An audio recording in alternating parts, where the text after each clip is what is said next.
જો તમારો જન્મ 1990 પહેલા થયો હશે તો તમારા માટે આ સમાચાર ખાસ છે, કારણ કે આ સમાચાર તમને તમારા બાળપણના દિવસો ચોક્કસ યાદ અપાવશે। તો આવો જોઈએ શું મહત્વ છે આ સમાચારનું। પતંગનો તહેવાર એટલે ઉત્તરાયણ। બાળકોના સૌથી પ્રિય તહેવારમાં એક ઉત્તરાયણના તહેવારની ઉજવણી આમ તો 14મી જાન્યુઆરીના થાય છે, પરંતુ દિવાળી પૂરી થયા બાદ પતંગ રસિકો પતંગ ચગાવવાની શરૂઆત કરી દેતા હોય છે। એટલે ગુજરાતમાં ઉત્તરાયણનો તહેવાર એક સિઝન સ્વરૂપે ઉજવાય છે। સમય જતાં બધું જ બદલાતું હોય છે, તેમ ઉત્તરાયણના તહેવારમાં પણ સમયની સાથે સાથે પરિવર્તન જોવા મળી રહ્યું છે। અત્યારે મોટાભાગના પતંગ રસિકો રેડીમેડ અથવા તો ચાઇનીઝ દોરીની ખરીદી કરતા હોય છે, પરંતુ વર્ષો પહેલા પતંગ માટે વપરાતી દોરી જાતે તૈયાર કરવામાં આવતી હતી અને તેના માટે કાચી દોરીને માંજામાંથી રંગીને તૈયાર કરવામાં આવતી હતી। આજે લગભગ દોરી રંગનાર નામ શેષ થવાની કગાર પર પહોંચી ગયા છે, પરંતુ ડીસામાં આજે પણ છેલ્લા 56 વર્ષથી દોરી રંગનાર ચંપક પતંગ ઘર ચાલુ છે। આજે અહીં પહેલા જેવી ભીડ નથી, કારણ કે હવે લોકો દોરી રંગાવવા આવતા નથી અને બજારમાં પણ તૈયાર અને ચાઇનીઝ દોરી સરળતાથી મળી રહે છે।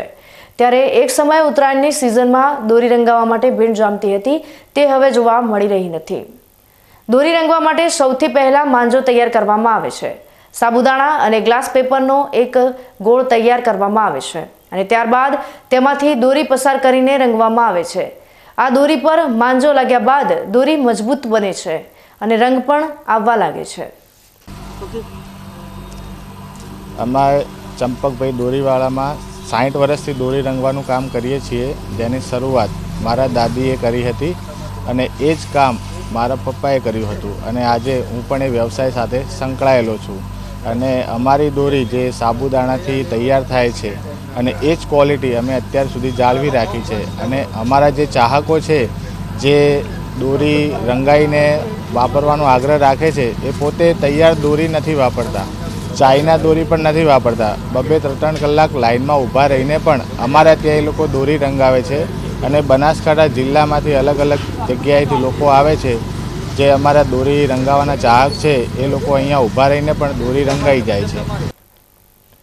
વર્તમાન સમયમાં બજારોમાં ચાઇનીઝ અને તૈયાર દોરીનું ધૂમ વેચાણ થઈ રહ્યું છે। તેવામાં માંજાથી તૈયાર થતી દોરી હવે ભૂલાવા માંડી છે, પરંતુ આજે પણ એવા ઘણા પતંગ રસિકો છે કે ઉત્તરાયણ પર હાથે રંગાવેલી દોરી વાપરવાનો આગ્રહ રાખી રહ્યા છે। આવા લોકો તૈયાર દોરીને બદલે હાથે રંગાયેલી દોરી કેમ વાપરે છે તે સાંભળો। અમે વર્ષોથી દોરી રંગાવીને જ વાપરીએ છીએ।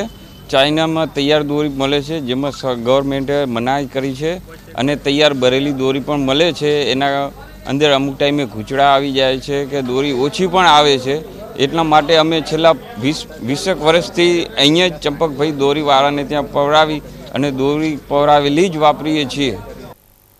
સમયની સાથે સાથે અનેક બદલાવ જોવા મળી રહ્યા છે, ત્યારે પતંગ અને દોરી બજારમાં પણ તૈયાર અને ચાઇનીઝ દોરીના લીધે દોરી રંગનાર કારીગરો પર બેરોજગાર થવા માંડ્યા છે।